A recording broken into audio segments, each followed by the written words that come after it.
Hebreos capítulo 1, versículos 10 al 14, vamos con esta parte de la escritura. Hebreos capítulo 1, versículos 10 al verso 14.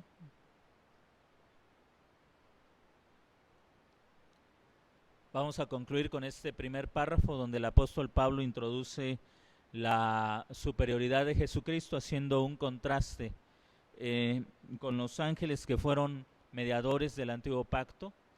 Y con este fin el apóstol, el escritor de esta carta, el escritor de la carta a los Hebreos, pretende mostrarnos cómo el antiguo pacto, el pacto mosaico, necesariamente tenía que ser abrogado, tenía que llegar a su cumplimiento, tenía que llegar a su final, necesariamente tenía que llegar a ese final, porque venía la introducción de un nuevo pacto cuyo mediador no eran los ángeles ni Moisés, sino Jesucristo, alguien mayor que los propios ángeles. Así que el escritor de esta carta comienza con esa argumentación y llegamos al verso 10 al verso 14, donde nuevamente el escritor de la carta, el escritor de esta carta va a citar un salmo más para argumentar su punto, y aquí tenemos la cita del salmo número 102, pero vamos a leer primeramente el texto que vamos a estar estudiando. El tema es Rey inmutable, Rey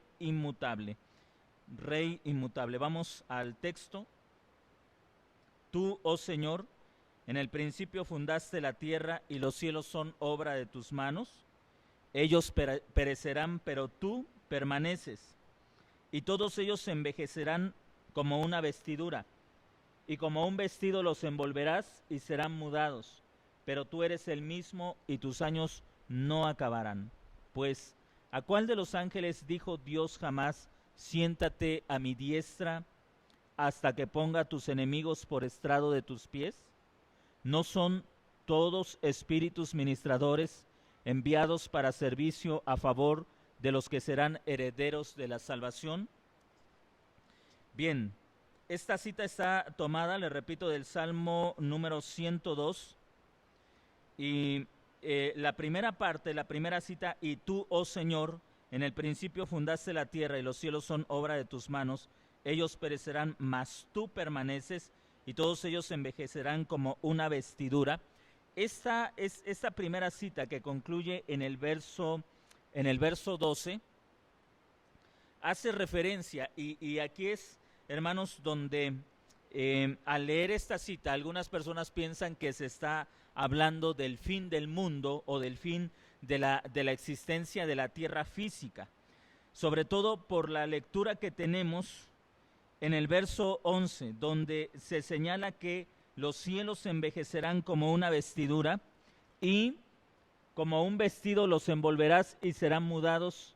Ahí, en estas dos líneas, algunos suponen que lo que está haciendo el escritor de la carta es hablarnos acerca de la remoción, de la remoción de las cosas del mundo físico y de la extinción de este mundo físico para traer una realidad espiritual o para cambiar, para traer una tierra físicamente distinta a esta. Ahora, si usted ha seguido con atención el tema de la carta, por lo menos el tema del primer capítulo, el escritor de la carta está hablando de el contraste que existe entre la eternidad, entre la autoridad eterna de Jesucristo, en contraste con la autoridad limitada que tuvieron los ángeles bajo el antiguo pacto.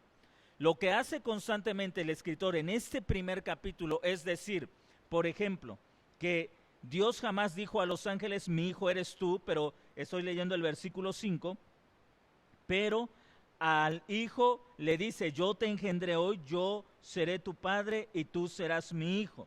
Y luego otra vez, cuando introduce al primogénito en el mundo, dice: adórenlo todos los ángeles de Dios. El argumento es entonces contrastar la autoridad limitada de los ángeles con la autoridad ilimitada del Hijo. El tema es el gobierno del Hijo en contraste del gobierno limitado de los ángeles. Si el tema es el gobierno del Hijo, entonces parecería un poco ilógico o incoherente En el desarrollo del argumento del escritor, sí, el escritor pasa de hablar de la autoridad del Hijo a la destrucción del mundo. No habría congruencia, porque estaría de un tema a otro tema, ¿sí? Pero si leemos con atención nuevamente en el verso 10, y vamos a ir viendo parte por parte detenidamente este párrafo, comienza con una afirmación: tú, Señor, en el principio fundaste la tierra y los cielos son obra de tus manos. Está haciendo una cita del Salmo 102, verso 25 y 27. Ahí es donde usted va a encontrar esta referencia. Ahora, es muy probable que usted piense o que pensemos que aquí lo que está haciendo el escritor de la carta es hablarnos de la tierra y del cielo físico.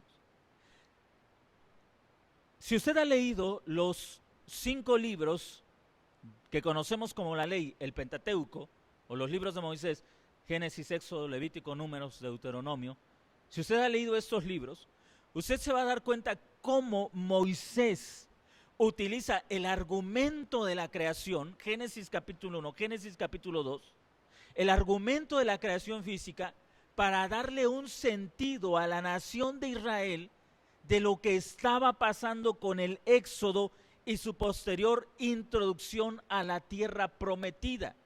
En otras palabras, lo que hace Moisés es tomar el relato de la creación, la narración de la creación, donde comienza Génesis 1:1, en el principio creó Dios los cielos y la tierra estaba desordenada y vacía. Observe cómo dice el verso 2 y 3.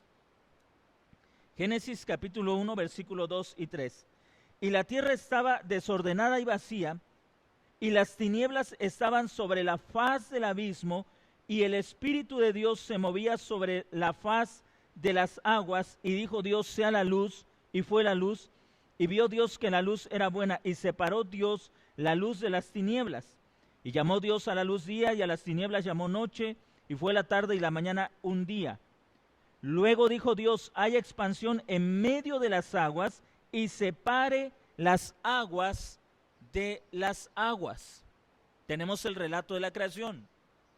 Pero el propósito del relato de la creación no solamente es darnos un detalle de cómo se originó la creación física.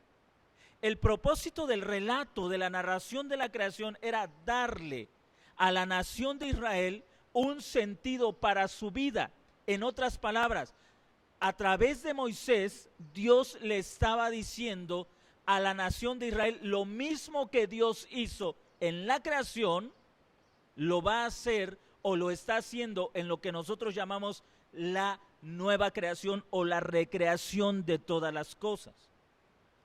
Las naciones paganas, como los babilonios, como los egipcios y otras naciones, ellos tenían la idea que el mundo se había originado de las aguas, que el dios de ellos, por ejemplo Marduk, el dios babilónico, había derrotado a la diosa del mar y había dividido a la diosa del mar y hecho una separación entre las aguas de abajo y las aguas de arriba, y al hacer esta separación dio origen a la tierra, y así comenzó a existir la tierra física donde habita el hombre. Esta era una manera de entender la creación, Mire, voy a pedirle que usted entienda esto. Hace unos domingos atrás le decía que dependiendo de la cosmogonía o cosmología que se nos imparta, que se nos enseñe, se nos va a dar para tratar de que nosotros entendamos lo que aparentemente es la realidad. Le ponía como ejemplo lo que decía una doctora de la UNAM sobre la forma en que se nos presentan los diferentes países y cómo el tamaño de cada país representa no su territorio geográfico, sino su poder político y económico, de manera que en un mapa siempre vamos a ver más grande a los países de primer mundo porque son potencias políticas y económicas. Pero no solamente esto. Cuando a partir del siglo XVI, siglo XVII, que el hombre comenzó a alejarse de una perspectiva bíblica y tener una perspectiva atea, y no quiero decir científica, porque entonces parecería que la ciencia y el evangelio están contrapuestos, y eso es una gran mentira, porque el mismo creador del evangelio es el creador de la ciencia, así que el Dios que creó la ciencia es el Dios que creó el evangelio, y no puede haber rivalidad entre uno y otro. Pero mientras más el hombre se comenzó a alejar de la revelación de la palabra de Dios y ir a un aspecto o ir a una esquina del ateísmo, la ciencia comenzó también a ser una ciencia atea. Esto dio origen a algunos sistemas de pensamiento. Por ejemplo, la idea en que nosotros hoy imaginamos el universo.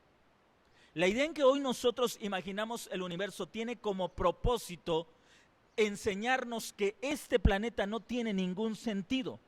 No tiene ningún sentido. Así como hay cientos de galaxias y cientos de planetas no habitados, así este planeta va hacia la destrucción de la raza humana y de todo lo que existe, para convertirse en otro planeta deshabitado, porque el sistema solar no tiene sentido. Vivimos en un sistema solar, según el pensamiento ateo, en un sistema solar que gira y gira y gira y gira sin sentido, sin rumbo. Lo ha hecho durante miles de millones y millones de años, y lo seguirá haciendo durante miles y millones y millones de años. Lo seguirá haciendo para siempre, aun cuando el hombre deje de existir, porque para el sistema ateo la tierra no tiene sentido. Para el creyente la tierra tiene sentido. La tierra existe para el hombre. No el hombre para la tierra, sino la tierra existe para el hombre. Así que en un sistema donde la evolución es lo que explica la realidad, entonces lo que vivimos no tiene sentido. Somos más que una especie que ha sido señalada por la casualidad a desaparecer. No somos más que animales evolutivos que, si no nos adaptamos, nos extinguiremos, como se han extinguido miles y miles de especies a lo largo de los millones y millones de años que tiene el sistema en evolución. Pero eso es una mentira.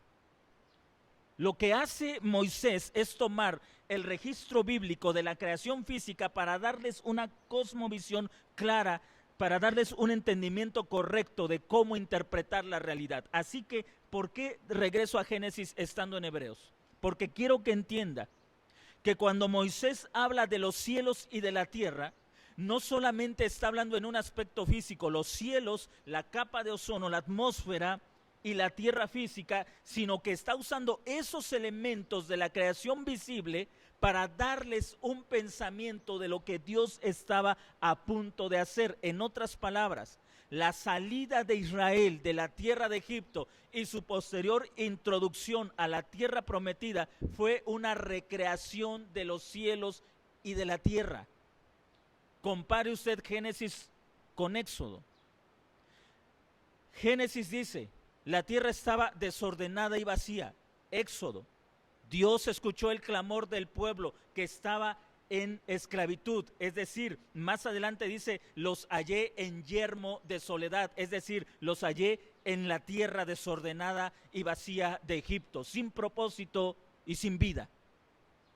Luego, las aguas cubrían la faz de la tierra. Mientras las aguas cubrían la faz de la tierra, era imposible la vida. ¿Qué sucede cuando Israel sale de Egipto? Lo primero que encuentra de frente es un mar que impide la vida del pueblo de Israel. ¿Sí va comprendiendo las analogías, las metáforas, las analogías de Moisés para hablarles, para inculcarles una cosmovisión de lo que Dios estaba a punto de hacer? Así como las aguas en la creación impedían la existencia del ser humano, así cuando Israel sale de Egipto, lo primero que encuentra es un vasto cuerpo de agua que es imposible que ellos puedan atravesar de forma natural. ese vasto cuerpo de agua, eso que nosotros llamamos el Mar Rojo, impedía la vida del pueblo de Dios en la tierra que fluye leche y miel. Así que como cuando Dios en Génesis 1, 2 y 3 separa las aguas de las aguas, así en Éxodo el Señor separa las aguas y abre tierra seca para que el pueblo pueda nacer, para que pueda vivir. Hay una recreación, cielos nuevos y tierra nueva. ¿A qué se estaba refiriendo el texto? ¿A que Dios volvió a crear el cielo y volvió a crear la tierra? No, sino que Dios trajo de nuevo a la vida al pueblo que por causa de la esclavitud había muerto en Egipto. Y así como en Génesis 1 la vida era imposible, así en Éxodo, en el primer capítulo, la vida es imposible porque el pueblo está en esclavitud. Así como cuando las aguas se separaron en la creación, dejando la tierra seca y separándose en los cielos y en las aguas que formaron los mares en la tierra,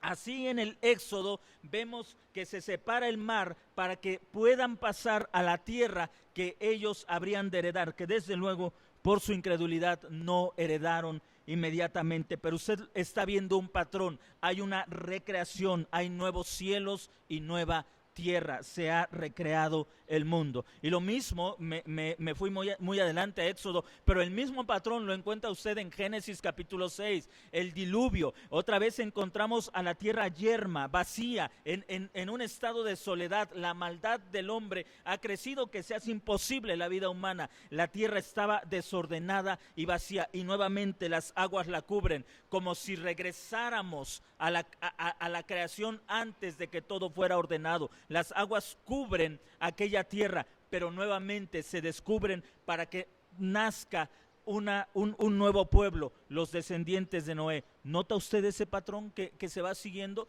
Entonces, cuando los escritores usan el término cielos y tierra, no siempre se refieren a los cielos físicos y a la tierra física, sino que también hacen alusión al sentido que teológico del tema de cielos nuevos o de cielos y de tierra. Vamos a considerar algunos pasajes donde usted verá que los escritores de la Biblia hablaban del cielo y de la tierra no solamente en un sentido físico, sino también en un sentido teológico. Deuteronomio capítulo 31, versículo 30, Deuteronomio 31, 30. Y capítulo 32, versículo 1. Sigo en Deuteronomio 31, 30. Deuteronomio 32, 1. Isaías 1, 1 y 2.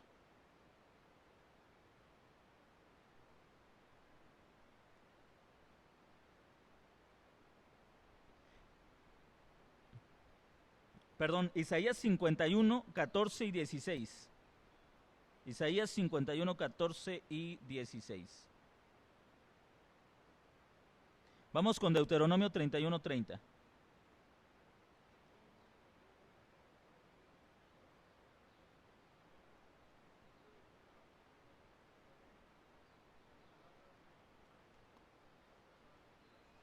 Bien, ¿a quién habló Moisés? A toda la congregación. Ahora vayan a 32, 1.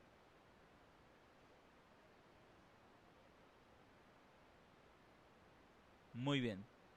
¿Cómo es que Moisés le llama a la nación de Israel? Cielos y tierra. Nota que se está usando una forma metafórica de referirse al pueblo de Israel. En el 32.1, 31.30, dice que Moisés habló esas palabras a toda la congregación que estaba allí reunida. Y en el 32.1, que es parte del mismo mensaje que se está dando, dice: escuchen cielos y oiga la tierra. Es muy probable que aquí cielos se esté refiriendo a los gobernantes, a los ancianos de Israel, y tierra al resto del pueblo. Isaías 51, versículo 14 al 16.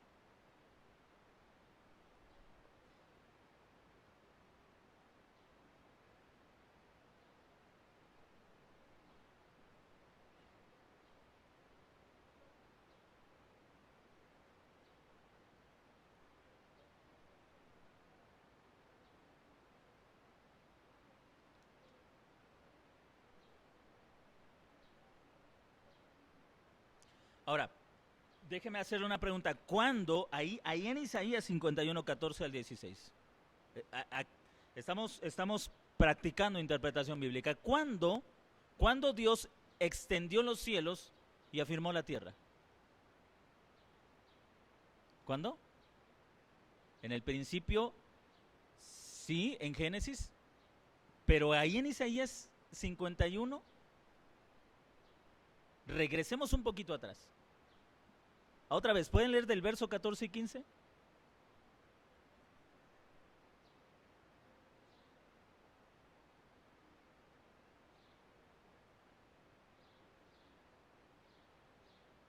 Yo el Señor que agito el mar. ¿Cuándo Dios agitó el mar?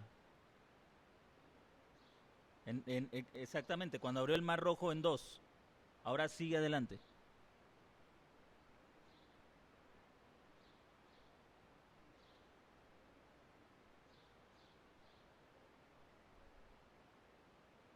¿Cuándo Dios puso las palabras, sus palabras en sus bocas? En el Sinaí, exactamente. Vamos bien.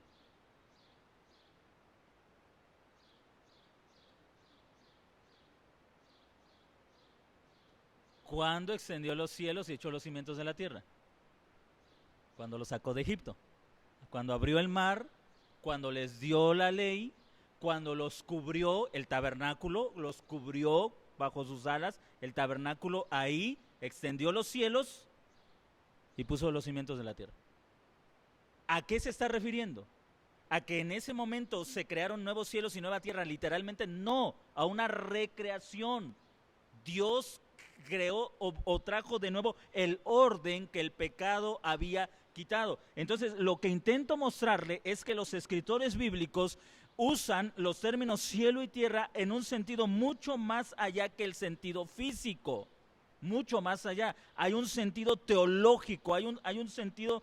No quiero usar la palabra espiritual porque a veces es mal entendido ese término, pero si hay un sentido teológico cuando se usa el término cielos y tierra, por lo menos aquí en Isaías 51 se está haciendo referencia al momento al momento, a la ocasión, al tiempo en el que el Señor liberó a la nación de Israel y que incluyó la división del Mar Rojo, el cruce por el camino, que recibieron la ley en el monte Sinaí, que les fue ordenado construir el tabernáculo como una señal, como un símbolo de la presencia de Dios en medio de ellos, y que el tabernáculo recibía la columna de fuego por la noche y la nube de día, que en ese sentido teológico eran las alas con las que el Señor cubría a su pueblo. En ese momento, en ese tiempo, el Señor extendió los cielos y puso las bases de la tierra.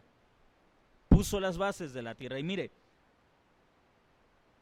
realmente la cosmología y la cosmogonía que el Señor revela al pueblo de Israel nos pone a pensar lo que nos han enseñado, pero eso es otro tema que no voy a discutir ahora. Pero siguiendo en el punto principal, mire usted lo que dice. Voy a leer un comentario sobre el texto que acabamos de escuchar de Isaías 51. Este comentario dice: el término cielo y tierra se usa en las escrituras para algo más que la creación física. Se usa para hablar de la nación de Israel. Y un poquito atrás, el escritor dice: Dios hizo los cielos nuevos y la tierra nueva cuando sacó a los hijos de Israel de Egipto y los formó en el desierto en una nación de pacto. Él plantó los cielos y puso los cimientos de la tierra, es decir, trajo orden y gobierno. Así que la idea o el sentido de cielos nuevos y tierra nueva tiene que ver con volver al orden y volver al gobierno que por causa del pecado o de la desobediencia es quitado. Regresamos a Hebreos capítulo 1, versículo 11. Cuando el escritor dice en el verso 11, ellos perecerán, mas tú permanecerás. Entonces, mi pregunta sería, ¿está hablando de la destrucción física de los cielos? No. Según el pensamiento hebreo, no está hablando de la destrucción física de los cielos.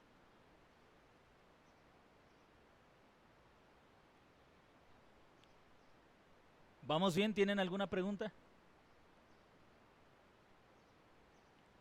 Vamos a seguir adelante.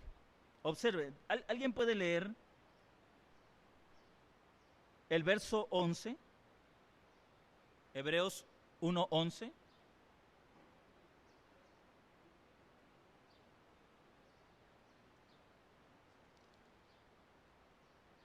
Y el 12 también, por favor.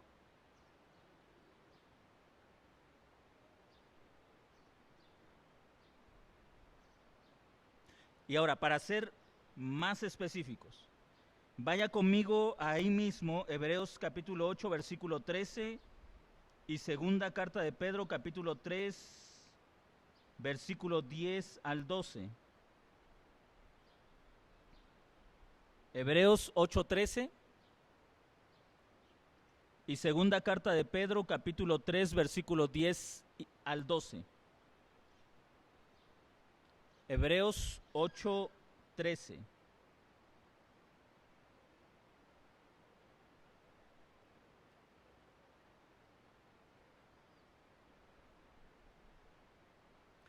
Note usted ahí, porque las palabras que utiliza ahí el escritor a los hebreos, repites la lectura por favor, tal vez no se note mucho en nuestra traducción.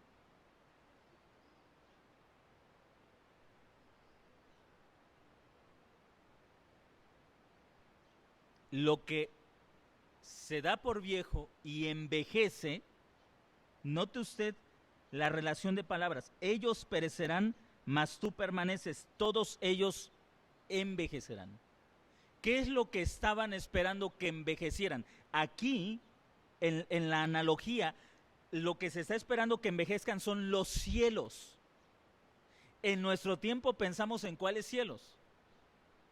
En la atmósfera, ¿no? En el cielo atmosférico, y de repente ahí viene que el calentamiento global, y entonces no, pues sí, ya se está cumpliendo la profecía porque el calentamiento global y que ya hay un hoyo en la capa de ozono y que lo entendemos desde nuestro punto de vista, pero ellos no están escribiendo como científicos, sino como teólogos, y déjeme decirle que ellos estaban recibiendo esto como revelación de parte de Dios, así que el entendimiento de ellos debe ser mucho mejor que el entendimiento que nosotros tenemos.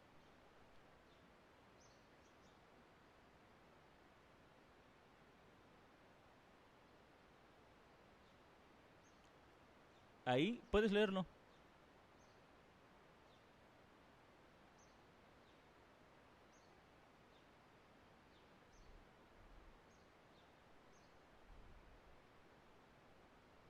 Está refiriéndose al pacto mosaico, al pacto antiguo. Ahora, noten esa similitud de palabras. En el 1:11 dice, ellos perecerán, mas tú permaneces. ¿Quiénes perecerán?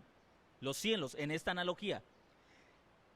Todos ellos envejecerán. ¿Qué es lo que estaban esperando que envejeciera? El pacto antiguo, al que llaman cielos. ¿Vamos bien? Al pacto antiguo, al que llaman cielos. Es una analogía, es la forma en que ellos utilizan el lenguaje.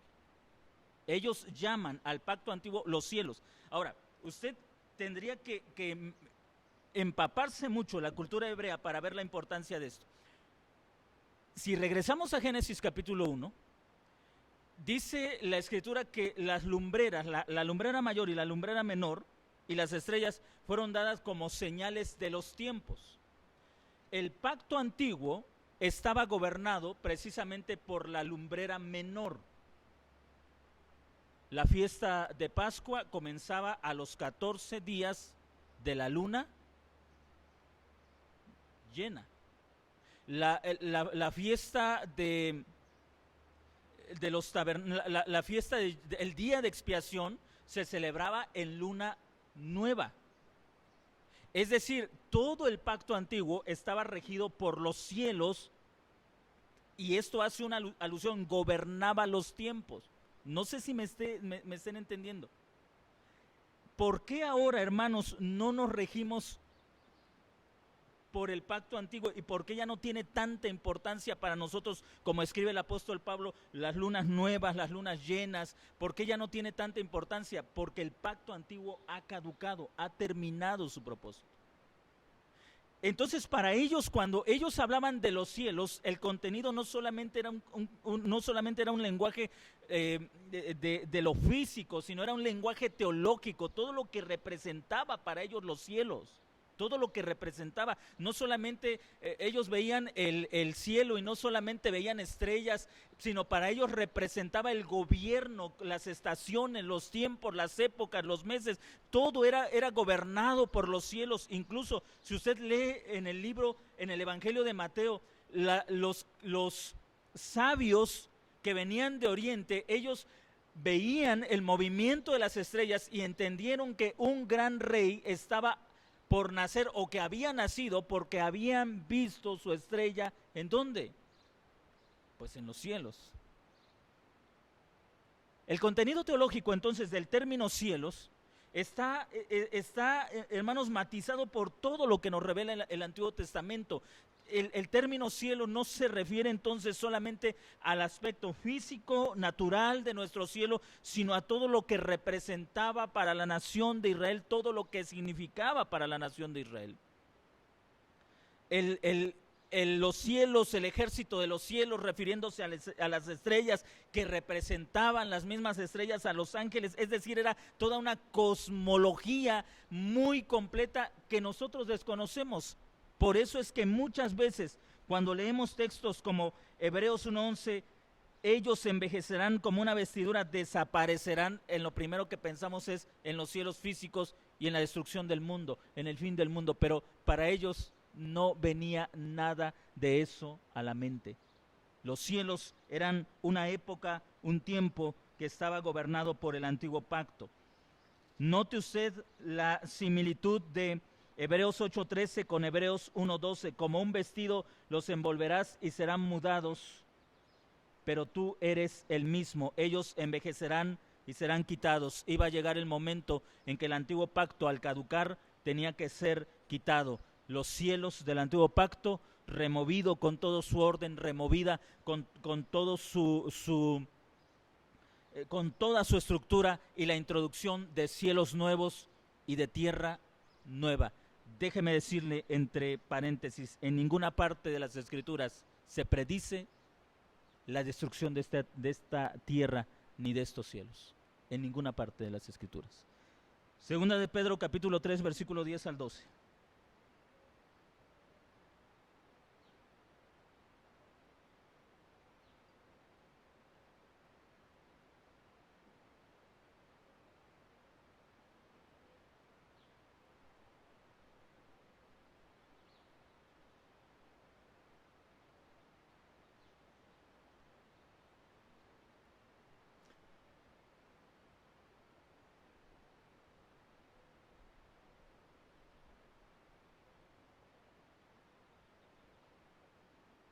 Muchas gracias. ¿A qué le suena eso? A fin del mundo, ¿no es cierto? Le suena a fin del mundo, porque así nos han enseñado a pensar. Pero Pedro no está hablando del fin del mundo. Nuevamente, si vemos cómo se utilizan esas palabras, por ejemplo, ahí encontramos una palabra, los elementos. Usted puede ver cómo los elementos hace referencia no a las cosas creadas, no a las sillas, a los celulares, a los carros, a las casas, sino los elementos se está refiriendo al sistema del antiguo pacto, a las formas, a lo que se usaba para acercarse a Dios. Y podemos darnos cuenta que esos cielos murieron o perecieron, como dice la Escritura, bajo fuego. ¿Cómo fue destruido el templo? Con fuego. ¿Cómo pereció la ciudad de Jerusalén? Destruida por fuego. Los elementos ardieron. todo lo que se usaba para acercarse a Dios y que era la estructura del antiguo pacto simplemente pereció en la destrucción de Jerusalén. Bien. ¿Tienen alguna pregunta, hermanos? ¿Sí?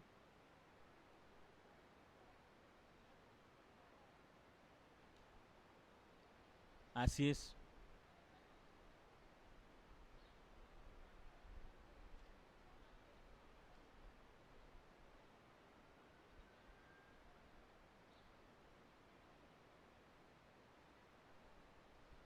Que ya se va a acabar el mundo, que sí.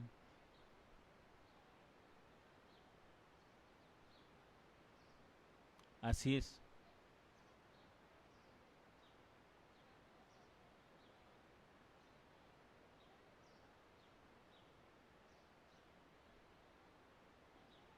Exactamente.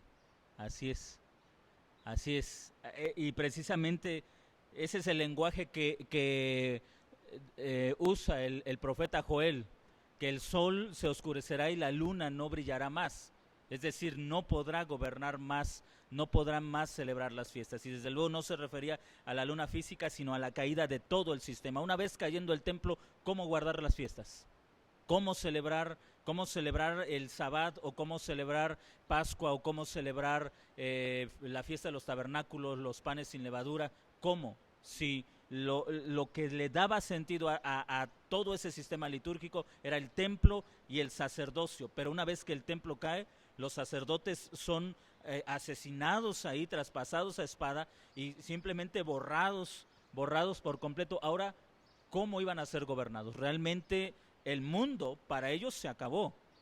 Literal, en ese sentido, literalmente el mundo para ellos se acabó. Pero entendemos ese mundo en el cual confiaban, esperaban, que los gobernaba, que les daba sentido, que les daba certidumbre, que les daba seguridad, simplemente acabó. Y acabó por completo.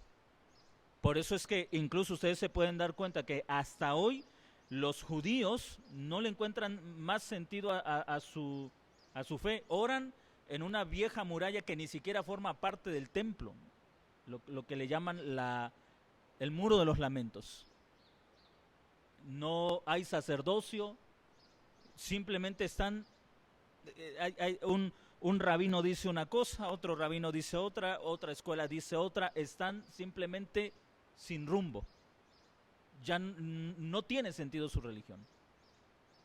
El mundo para ellos se acabó. Pero entró nuevos cielos y nueva tierra. ¿Sí?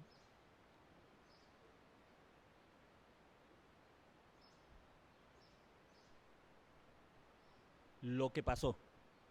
Es lo que pasó. Y si más adelante, cuando avancemos en la carta a los Hebreos, ustedes se van a dar cuenta de la urgencia con la que escribe el escritor.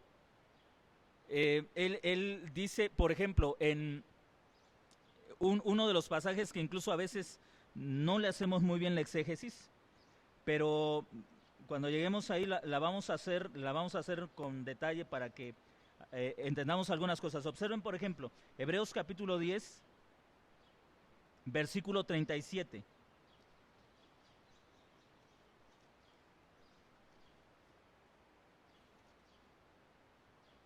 Y antes de ese versículo voy a ver otro. Bueno, ahí 10:37. Porque aún un poquito, y el que ha de venir vendrá y no tardará. El que ha de venir vendrá. ¿Cuánto tiempo estaban esperando ellos de que sucediera? Y aquí están hablando de la venida como precisamente la remoción de todas esas cosas. Cuando Jesucristo, en este sentido, hablando de su venida, viniera, quitaría todo el antiguo pacto e introduciría el nuevo pacto. ¿Sí? ¿En qué tiempo lo esperaban? Muy rápido. Un poco más y el que vendrá ha de venir y no tardará. Ahora, si hablamos de 2021 años, yo sé que algunas personas piensan, bueno, es que para el Señor un día son como 1000 años. Eso no funciona en la realidad, hermanos. Mire, por ejemplo, le voy a decir lo que le he dicho a algunas personas. Bien, si usted cree que un día para el Señor son como 1000 años, y usted tiene una necesidad por la que está orando y el Señor le dice, espérame un día, yo te respondo.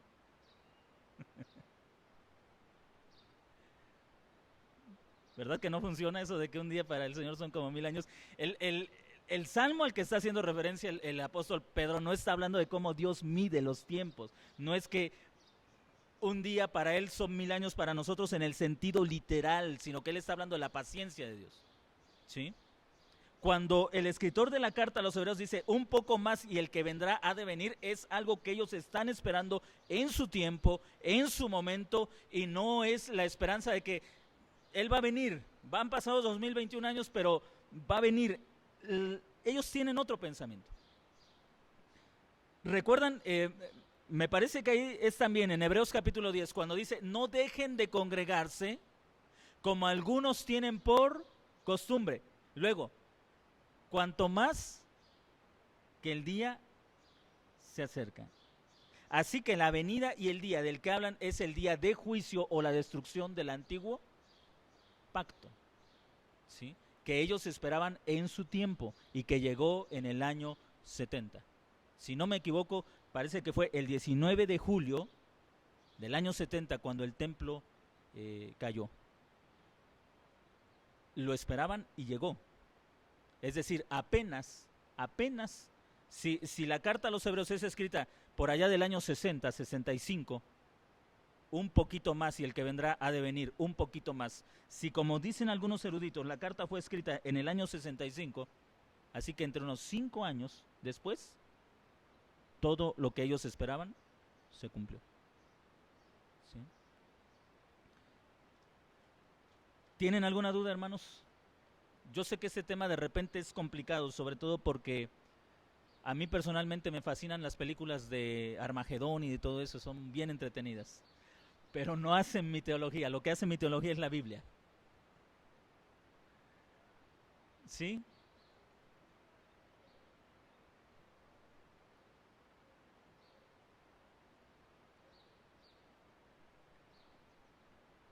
Efectivamente, es de lo que sucedió con los cielos y tierra antiguos. Y que cielos y tierra antiguos hace referencia al sistema de gobierno, el antiguo pacto, el pacto mosaico, que estaba gobernado por la luna, que prácticamente era lo que seguían para las fiestas, el templo, el sacerdocio y la ley mosaica. Ese sistema cayó y dio lugar a cielos nuevos y tierra nueva. ¿Sí? Entonces, si le dio COVID, no piense que nos vamos a convertir en zombies y luego... ¿Alguna duda, alguna pregunta?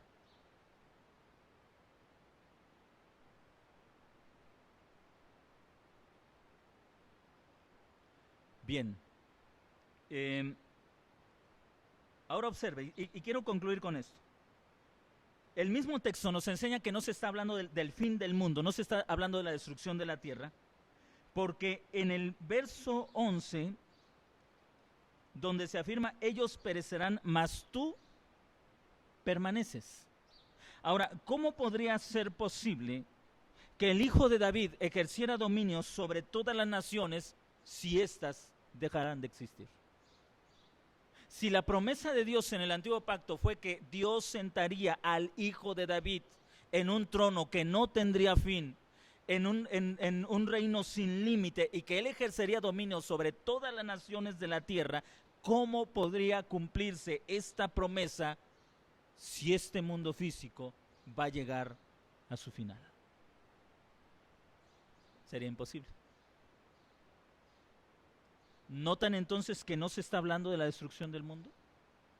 No se está hablando del fin del mundo, sino del fin de una época, del fin de un tiempo. Amados hermanos, ¿cómo podemos aplicar esto en nuestros días? Cuando usted mira el antiguo pacto, usted puede aprender o puede ver cuántas regulaciones había para que el hombre pudiera acercarse a Dios. Cómo inmediatamente el pecado del hombre era castigado con prontitud, con rapidez era castigado. Y cómo era difícil, si no imposible o casi imposible, que el hombre se acercara a Dios. Ese gobierno antiguo, esos cielos y esa tierra antigua, era un tiempo de dolor, de angustia, de aflicción. Era como Israel cuando estaba en Egipto. Era un pueblo que estaba bajo la esclavitud. De hecho, el apóstol Pablo en la carta a los Gálatas llama al sistema mosaico un sistema de esclavitud. Y dice que quienes estaban bajo ese sistema no heredarían, porque la promesa es: heredará el hijo de la libre, no el hijo de la esclava.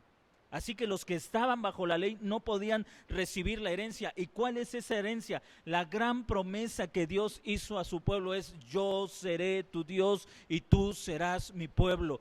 Yo estaré en medio de ustedes y ustedes me conocerán por mi nombre. Así que, hermanos, lo que nos enseña este breve pasaje de la Escritura es que los cielos nuevos y la tierra nueva nos han introducido a una relación con Dios que nunca antes se tuvo. Usted y yo no tenemos que hacer un peregrinaje a Jerusalén para encontrarnos con Dios. No tiene usted que mandarle su petición a un rabino de Jerusalén y que lo ponga en algún hueco del muro de los lamentos y ahí oren para que Dios escuche su petición. No estamos esperando la reconstrucción del templo para que se reanuden los sacrificios y Dios pueda perdonar nuestros pecados, como un gran sector del cristianismo, particularmente los hermanos que tienen una teología dispensacionalista. No necesitamos que alguien nos acerque a Dios, un pastor, un sacerdote, el Papa en el Vaticano. No, la promesa de Dios es que en los nuevos cielos y la nueva tierra Él estaría tan cerca de su pueblo que apenas abriríamos nuestros labios y Él ya escucharía nuestras oraciones, porque así como los cielos nuevos y la tierra nueva, hermanos, emanan su gracia, así el Señor muestra su misericordia sobre nosotros, sobre su pueblo. La gran bendición de vivir en este tiempo es que ninguna promesa la tenemos que esperar, porque la gran promesa era la presencia de Dios en medio de nosotros, y hoy esa presencia es una realidad por la obra perfecta de Jesús en la cruz del Calvario. Por eso es que el escritor a los hebreos, aún cuando estaba cerca, todavía estaba lejos para ellos. Tan cerca que el escritor a los hebreos dijo: un poco más y el que vendrá ha de venir, un poquito más y el que vendrá ha de venir. Aún cerca, pero todavía estaba lejos. Pero aún con esa esperanza, sabiendo que lo que se les prometió todavía no llegaba para ellos, él dijo: acerquémonos pues en plena certeza de fe al trono de la gracia. Si cuando la realidad aún se acercaba y no era todavía para ellos algo que podían experimentar, Él con toda confianza dice: acérquense al trono de la gracia, cuanto más nosotros, hermanos, que hemos entrado a esa plenitud, a esa realidad, tenemos que acercarnos libremente al trono de la gracia de Dios y hallar socorro cuando nuestras almas se quiebran, cuando nuestro espíritu se quebranta, porque Dios está con nosotros. No es una bonita frase, tampoco es una frase de Navidad, es una realidad. Dios con nosotros, Él es Emmanuel, Él está presente, Él ha traído cielos nuevos y tierra nueva, un nuevo sistema de gobierno, una nueva época, un cambio para que nosotros podamos estar cerca de Él.